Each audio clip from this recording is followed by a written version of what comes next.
I have a question. Na, iba naman ito. Nakaka-apekto ba yung mga love life ninyo sa inyong karera? JD. Mamaya na kita tatanungin. Hindi, mamaya na. Ikaw, Ako po, Zon. hindi naman po, Tito Boy. Kasi, Are you single? Yes, I am. Gusto ko yung ngiti na yun.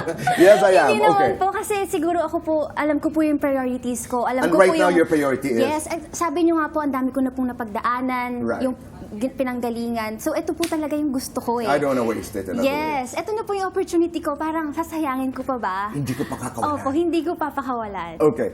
JD, ikaw. You're a young father, very good-looking, very proud, hard-working young father. Na, ano to? Naapektuhan ka ba? Nasaan ka ngayon dahil sa iyong love life? Sa aking love life ngayon po, I don't want to say anything too much, but right now, I'm in a very happy place. Ayun po. Ganda. I'm happy where my son is. He started school officially. So congrats to little Scott.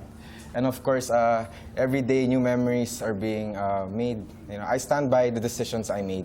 And my career won't stop itself because of my decisions. Proud of Because you. my will is as strong as my love for my son. Ang ganda naman. Palakpakan natin yun. Maraming salamat, Chris. But, JD, we have to do fast talk. Okay. Okay, sabi ni JD kanina, doon ba tayo, Tito Boy? Hindi na, diyan ka na.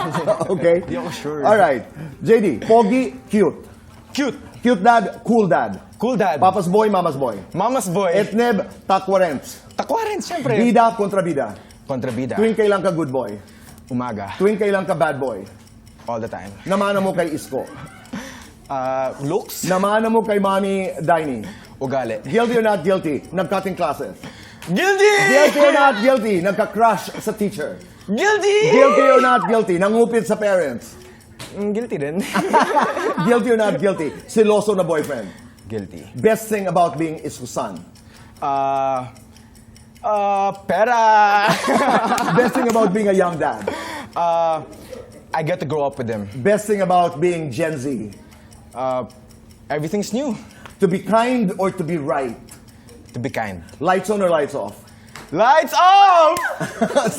Happiness or chocolates? Happiness. Best time for happiness. The beach. Dasal mo para sa iyong anak. Sana huwag kang magkasakit. Sana matuto ka maging katulad ng lolo mo. Wow. Baby Scott is now 2 years old.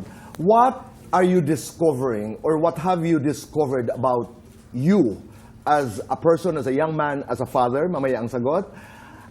Zonia, I want to know, ano ang pinakamalaking misconception ng tao tungkol sa mga Gen Z, sa mga Zoomers? Ang mga kasagutan po sa pagbabalik ng Fast Talk with Boy Abunda.